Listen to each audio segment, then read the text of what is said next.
नमस्कार, न्यूज 18 उत्तर प्रदेश उत्तराखंड आप देख रहे हैं। आपके साथ मैं हूं चांदनी धवन। और सबसे पहले बात करते हैं सीएम योगी आदित्यनाथ अब से थोड़ी देर में यूपी बोर्ड के मेधावी छात्र छात्राओं से मुलाकात करेंगे।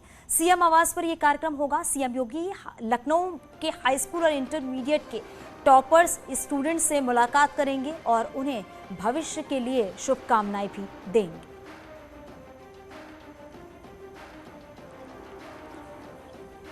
तो सीएम योगी आदित्यनाथ माध्यमिक शिक्षा बोर्ड के टॉपर बच्चे हैं, उनसे मुलाकात करेंगे और उनको अपने आवास पर बुलाया है। बच्चे हमारे साथ में हैं, ये वही प्रतिभाशाली बच्चे हैं जिन्होंने माध्यमिक शिक्षा बोर्ड में अपनी जो योग्यता है उसका परचम लहराया है और ये आज मुख्यमंत्री योगी आदित्यनाथ से मुलाकात के लिए जा रहे हैं। आप देख सकते हैं हमारे कैमरे में ये 10 बच्चे हैं जो टॉप 10 टॉपर हैं। इनसे हम बात करने की कोशिश करेंगे। बेटा आप बताओ, आज मुख्यमंत्री योगी आदित्यनाथ से मिलेंगे आप लोग, क्या उम्मीद लेके जा रहे हैं? बहुत ज़्यादा अच्छा लग रहा है। मतलब ये अवसर सभी को नहीं मिलता, मतलब किसी किसी को मिलता है तो बहुत अच्छा फील हो रहा है। अब जब मिलेंगे तो फिर देखेंगे क्या बात करेंगे। हाँ। क्या नाम है आपका और कितने % मार्क्स मिले थे? मेरा नाम भूवी और 92% मार्क्स थे मेरे। बिल्कुल। आपका क्या नाम है और आज आप मुख्यमंत्री योगी आदित्यनाथ से मिलने के लिए जा रहे हैं? मेरा नाम अनुष्का द्विवेदी और 87.40% आई थी। क्या नाम है? अनुष्का द्विवेदी। बिल्कुल, आज मुख्यमंत्री योगी आदित्यनाथ से मुलाकात करेंगे आप, क्या कुछ मन में है? बहुत खुशी हो रही है, एक सपना सा था योगी जी से मिलने का, तो आज वो पूरा हो रहा है, अच्छा लग रहा है बहुत। बिल्कुल। तो और भी बच्चे हैं, आप लोगों ने क्या कभी ये सोचा था कि इस तरह का रिजल्ट आने के बाद में बड़ी सफलता आप लोगों को मिली है और मुख्यमंत्री आपको मुलाकात के लिए अपने आवास में बुलाएंगे? ऐसे तो मतलब काफ़ी ज़्यादा हार्ड वर्क किया था, तो रिजल्ट अच्छा रहेगा ये सोचा था, पर ये नहीं सोचा था कि मुख्यमंत्री जी से मिलेंगे, तो इस बात की काफ़ी ज़्यादा खुशी है। क्या नाम है आपका? आन्या यादव। कितने % मार्क्स मिले हैं आपको? 88.80। बिल्कुल। तो ये भी बच्चे हैं हमारे साथ में, क्या नाम है और मुख्यमंत्री योगी आदित्यनाथ से आज आप मुलाकात करने जा रही हैं? मेरा नाम स्वाति गोस्वामी है। आज मुख्यमंत्री से मेरी मुलाकात होगी ऐसा कभी सोचा नहीं था मैंने, लेकिन मेहनत की थी तो आज मुझे मेहनत का फल मिल रहा है और मेरा सपना साकार हो रहा है। बहुत अच्छा लग रहा है मुझे। आप लोग टॉप 10 की सूची में हैं, मुख्यमंत्री ने आपको बुलाया है, क्या उम्मीद लेकर जा रहे हैं? क्या नाम है आपका? सबसे मेरा नाम साक्षी वाजपेयी है और मुझे आज बहुत ही खुशी हो रही है कि माननीय मुख्यमंत्री जी से मिलने जा रही हूँ और मैं उनको बहुत धन्यवाद करना चाहूँगी कि वो हम सभी छात्र छात्राओं को उनकी सफलता पर सम्मानित कर रहे हैं। ये मेरे लिए बहुत बहुत बड़ी बात है। आपका बेटा क्या नाम है? आज मुख्यमंत्री ने बुलाया है मुलाकात के लिए। मेरा नाम प्रज्ञा यादव है। मुझे बहुत खुशी हो रही है कि मैं आज उनसे मिल पाऊंगी। माननीय मुख्यमंत्री का बहुत बहुत धन्यवाद। बिल्कुल। और ये बच्चे भी हमारे साथ में हैं, हालांकि छात्राएं ज्यादा संख्या में थी, 2 ही छात्र नजर आ रहे हैं। आप ये बताओ क्या नाम है आपका और आज मुख्यमंत्री योगी आदित्यनाथ ने आपको आवास पे बुलाया है, किस तरह की उम्मीदें लेके जा रहे हैं उनके पास? मेरा नाम दीपांशु है और मुझे एक्साइटमेंट है उनसे मिलने की कि मतलब कि ऐसा कोई मैंने कभी सोचा नहीं था कि माननीय मुख्यमंत्री जी हम लोग को बुलाएंगे। रिजल्ट अच्छा होगा लेकिन ये पता था, लेकिन ये नहीं पता था कि इसके बाद ऐसी ऐसी चीजें हो जाएंगी। छात्र छात्राओं का कहना है कि मुख्यमंत्री से मुलाकात के बाद में उनको एक और उत्साह मिलेगा जिससे वो आगे भी बेहतर कर सकें। कैमरामैन मनोज शाही के साथ संकेत मिश्रा, न्यूज 18 लखनऊ। ग्रेटर नोएडा में चीनी घुसपैठ का मामला, डॉक्टर रवि की धरपकड़ के लिए टीम गठित की गई है। रवि के ठिकानों पर छापेमारी में कई खुलासे भी हुए हैं। 8 फर्जी कंपनी के दस्तावेज भी मिले हैं। 40 करोड़ रुपए के कैंसल चेक भी मिले हैं। दरोगा और बीट सिपाही के खिलाफ जांच के आदेश। तो ये बड़ी खबर इस वक्त की है। डॉक्टर रवि के ठिकानों पर छापेमारी की जा रही है और 8 फर्जी कंपनी के दस्तावेज मिले हैं। दारोगा और बीट सिपाही के खिलाफ भी जांच के आदेश दिए गए हैं।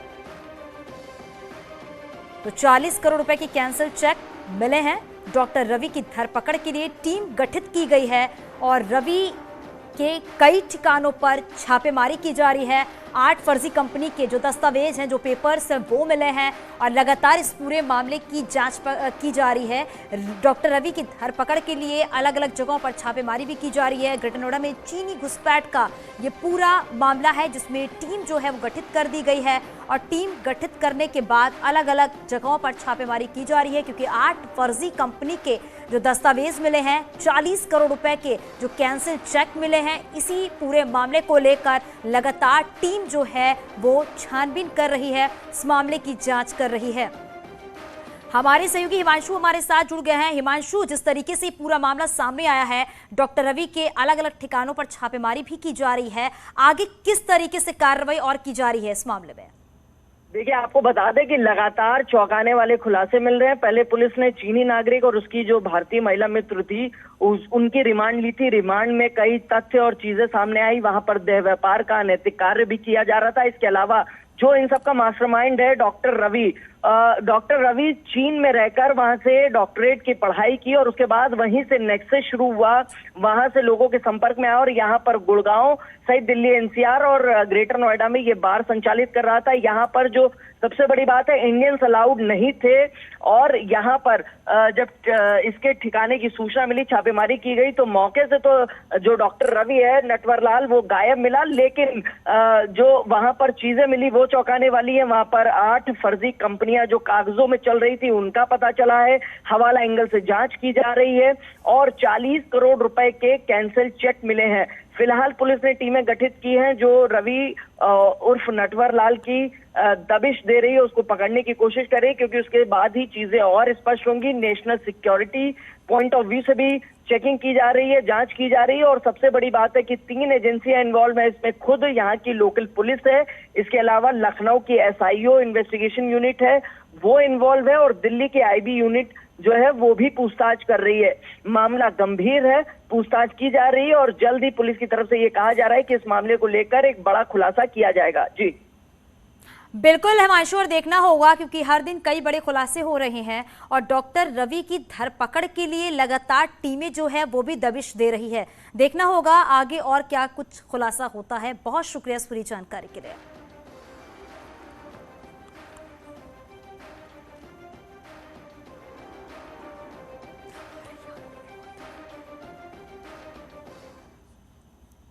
उन्नाव में एक मुस्लिम धर्मगुरु का पिस्टल के साथ फोटो सोशल मीडिया पर वायरल हो रहा है। वायरल फोटो मौलाना हसनैन बकई का बताया जा रहा है। मुस्लिम धर्मगुरु मौलाना हसनैन खुद को बीजेपी सांसद साक्षी महाराज का सफीपुर विधानसभा का प्रतिनिधि बताता है। तो ये बड़ी खबर इस वक्त की है, खुद को सांसद प्रतिनिधि बताता है ये मौलाना, जिसका फोटो सोशल मीडिया पर वायरल हो रहा है। पिस्टल के साथ धर्मगुरु का जो फोटो है वो वायरल हो रहा है। मौलाना खुद को सांसद प्रतिनिधि बताता है। ये तस्वीर भी आप अपने टीवी स्क्रीन पर देख रहे हैं, जहां पर बीजेपी सांसद साक्षी महाराज का सफीपुर विधानसभा का प्रतिनिधि बताता है। पहले एक फोटो मेरी कहीं से वायरल हो रही है, जिस पर कोई शख्स ये बता रहा है कि मेरे द्वारा एक पिस्टल लहराई जा रही है। असल में ये जब स्कूल के ज़माने में मैं जब पढ़ता था, उस दौर में जब ये जो सिगरेट वाले लाइटर आते थे तो जाहिर सी बात है लड़कपन था, तो ये उस ज़माने का एक फ़ोटो है जिसको आज फिल वक्त न जाने क्यों और किस तरह से लोग, जबकि ये काफ़ी पहला सोशल मीडिया पर भी पड़ा हुआ था, अभी तक कोई ऐसा मामला नहीं था, लेकिन अचानक ये चीज़ निकल कर आई। मैं पहली चीज़ इस चीज़ को क्लियर करना चाहता हूँ कि ये सिगरेट लाइटर था। और अब खबर हापुड़ से है, जहां बहादुरगढ़ पुलिस की चेकिंग के दौरान बदमाश से मुठभेड़ हो गई है। पुलिस ने बाइक सवार बदमाश को रुकने का इशारा किया तो बदमाश ने पुलिस पर फायरिंग शुरू कर दी, जिसके बाद पुलिस ने भी जवाबी फायरिंग की है, जिसमें बदमाश और संदीप के पैर में गोली लग गई है। घायल बदमाश के कब्जे से बाइक, तमंचा, कारतूस के अलावा सोने की एक चेन भी बरामद हुई है। 5 बजे चेकिंग के दौरान बहादुरगढ़ पुलिस व एक व्यक्ति जिसकी पहचान संदीप उर्फ अरुण उर्फ टिंकू पुत्र सुखपाल उर्फ मुकेश निवासी जोगीपुरा थाना हापुड़ देहात के रूप में हुई के साथ मुठभेड़ हुई, जिसमें अभियुक्त घायल हुआ व उसके पास से एक मोटरसाइकिल, एक तमंचा, 12 बोर व एक जिंदा कारतूस व एक सोने की चेन बरामद हुई।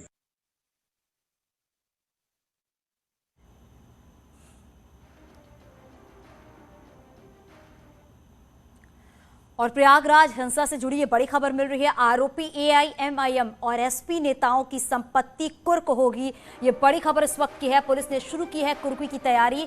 AIMIM के जिला अध्यक्ष शाह आलम, पार्टी नेता जिशान रहमानी, सपा पार्षद फजल खान, वामपंथी नेता आशीष मित्तल और एक्टिविस्ट उमर खालिद की संपत्तियां कुर्क करने की तैयारी। सभी के खिलाफ पहले से जारी है गैर जमानती वारंट और पुलिस अब कोर्ट में सीआरपीसी की धारा 82 के तहत कुर्की की प्रक्रिया शुरू कर नोटिस जारी किए जाने की इजाजत मांगेगी। नोटिस जारी होने के 1 महीने बाद धारा 83 के तहत कुर्की की कार्रवाई की जाएगी। ये पांचों हैं प्रयागराज हिंसा में नामजद आरोपी। तो ये बड़ी खबर इस वक्त की है, संपत्ति कुर्क करने की तैयारी। एआईएमआईएम एसपी नेताओं की संपत्ति कुर्क होगी। पुलिस ने शुरू की है कुर्की की तैयारी और पुलिस कोर्ट से इजाजत मांगेगी। उसके बाद संपत्ति जो कुर्क की कार्रवाई है वो शुरू की जाएगी।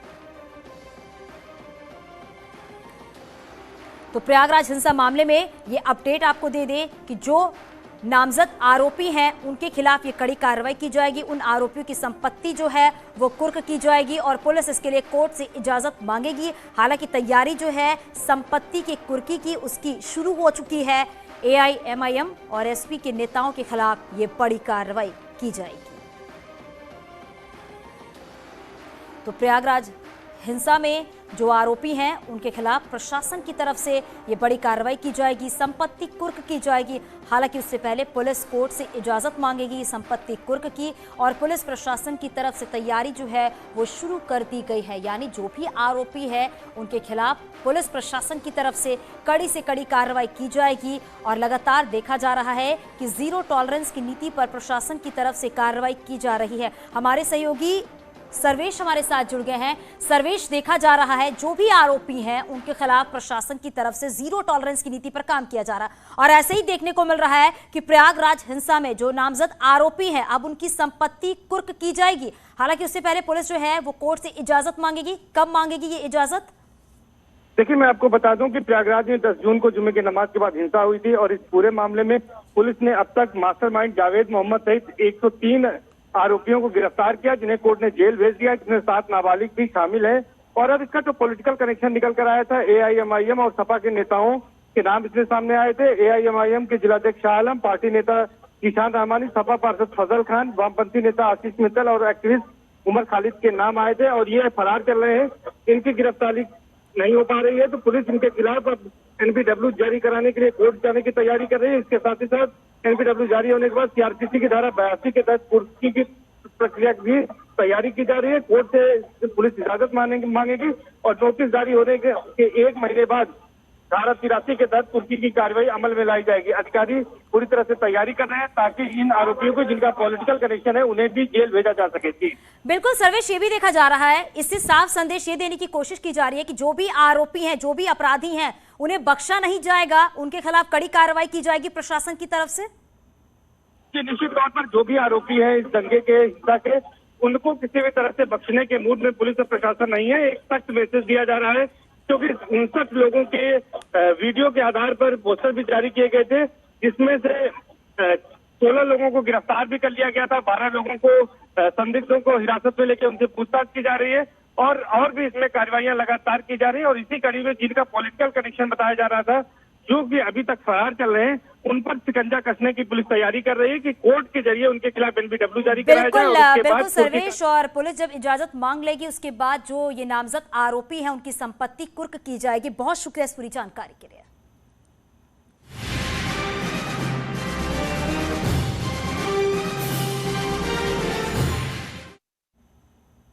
और चलिए आगे बढ़ते और बात करते हैं, रायसीना की रेस तेज हो गई है। एनडीए ने द्रौपदी मुर्मू को राष्ट्रपति पद का उम्मीदवार घोषित किया है। मंगलवार को दिल्ली में हुई संसदीय बोर्ड की बैठक के बाद बीजेपी अध्यक्ष जेपी नड्डा ने द्रौपदी मुर्मू के नाम का ऐलान किया है। ओडिशा की रहने वाली द्रौपदी मुर्मू इससे पहले झारखंड की पहली महिला आदिवासी राज्यपाल भी रह चुकी हैं। जेपी नड्डा ने बताया कि इस बार पार्टी नेताओं के बीच राष्ट्रपति पद के लिए उम्मीदवार के लिए 20 नामों पर चर्चा हुई है और लंबी चर्चा के बाद पूर्वी भारत से किसी आदिवासी महिला को उम्मीदवार बनाए जाने पर सहमति बनी है। द्रौपदी मुर्मू अगर चुनाव जीतती हैं तो वो देश की पहली आदिवासी राष्ट्रपति होंगी और दूसरी महिला राष्ट्रपति होंगी। इससे पहले प्रतिभा पाटिल महिला राष्ट्रपति रह चुकी हैं।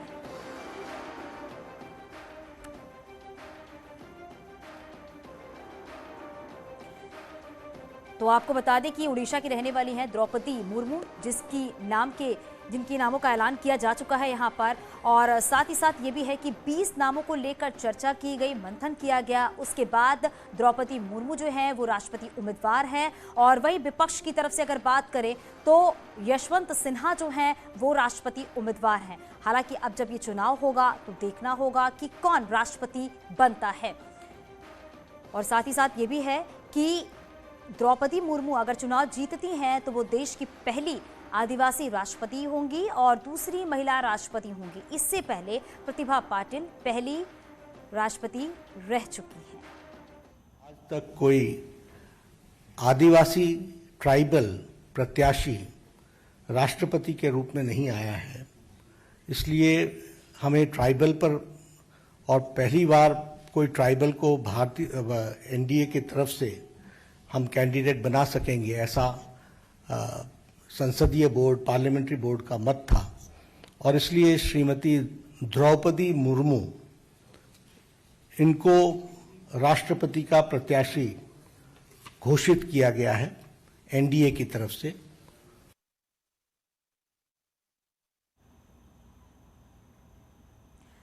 तो द्रौपदी मुर्मू जो है वो राष्ट्रपति उम्मीदवार है एनडीए की तरफ से। वहीं विपक्ष की अगर बात करें तो यशवंत सिन्हा जो राष्ट्रपति उम्मीदवार हैं। हालांकि अब देखना यह होगा कि राष्ट्रपति चुनाव में एनडीए उम्मीदवार द्रौपदी मुर्मू की जीत पक्की मानी जा रही है, क्योंकि एनडीए के पास पर्याप्त संख्या बल है।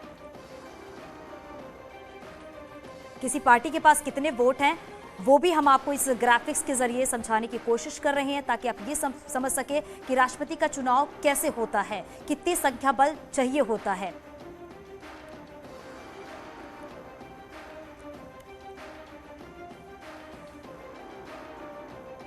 तो द्रौपदी मुर्मू जो हैं वो राष्ट्रपति उम्मीदवार हैं।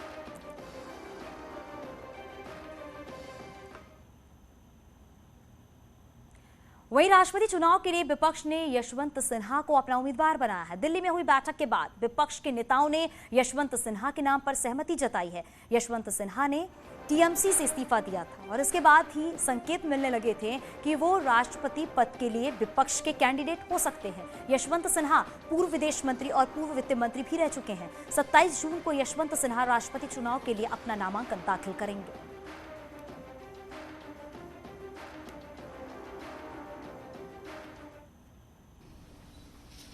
We are happy to announce that we have unanimously, I stress the word unanimously, chosen Shri Yashwant Sinha as the common candidate